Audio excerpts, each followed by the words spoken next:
98.5, la radio parlée la plus écoutée au Québec. Vous le savez maintenant. Au réseau Cogeco, vous écoutez Fabi, la nuit, avec Jacques Fabi. Donc, nous allons poursuivre au téléphone sans plus tarder. Il y a tellement d'appels, bien sûr. C'est normal, il y a tellement de choses dans l'actualité. Alors, on va donc poursuivre. Cette fois, nous allons parler... est-ce que nous parlons à Mme Maria? Oui, c'est bien moi. Comment allez-vous, monsieur? Oh, ça va bien, madame. Vous? Oui, ça va très, très bien. Ben, tant mieux.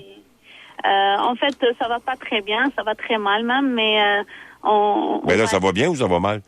Ça va mal. Ah, ça va mal. Ça va même très, très mal. Ah, à ce point-là, oui? Oui, à ce point-là. Il y a mes frères et mes sœurs qui sont en train de mourir à Gaza. Comment voulez-vous que j'aille bien? Ah, je vous comprends. Vous êtes donc d'origine palestinienne, c'est ça? Non, je ne suis pas d'origine palestinienne, mais pour moi, tous les pays sont des pays arabes, donc je suis d'origine arabe. Ah, d'accord. Voilà. Et j'avais une petite devinette pour vous. Une devinette? Ah, j'aime ça, les devinettes, je vous écoute. D'accord. Bon, je vais penser à un animal, puis vous pouvez me demander toutes les questions que vous voulez pour le trouver. Alors, allez-y. Je n'ai pas compris la question, là. Vous voulez que je vous dise quoi? J'ai un animal dans ma tête, puis vous avez qu'à me poser... Ah, d'accord, vous avez... donc, OK. Alors, je ne sais pas, moi, léopard. Non. Pas ça? Non. Une autre question. Oui, ben là, on ne parlera pas une demi-heure là-dessus. Je ne sais pas, moi, un chien. Oui, exactement. Ah! C'est un Israélien, alors. Ah bon? Ben là. Ben oui. Connaissez-vous Hitler? Pas personnellement, non. Non. Vous connaissez l'Holocauste, peut-être? Un peu, oui. Oui. C'était le massacre des Juifs. Oui, exactement, oui. En tout cas, pour moi, c'était la plus belle chose qui puisse arriver pour l'histoire. Et j'oserais jamais dire ça, madame. Ben moi, j'ose dire ça. Oui, vous avez probablement le droit. Mais vous savez qu'ici, dans ce pays démocratique, il ne faut jamais dire d'offensant contre les Israéliens, parce que ça peut coûter cher, vous le savez. Hein. Ça va rien me coûter. Nous avons dans ce beau pays, madame, la liberté d'expression, mais il ne faut jamais il faut jamais tenir des propos négatifs de quelque nature que ce soit contre le peuple juif. Sinon, on risque d'avoir des conséquences. C'est comme ça. Si vous me demandez ce que j'en pense, je trouve ça un peu emmerdant, mais c'est la réalité, madame. Alors, ce que vous venez de dire, j'oserais jamais le répéter. Mais la liberté d'expression, c'est pour tout à chacun.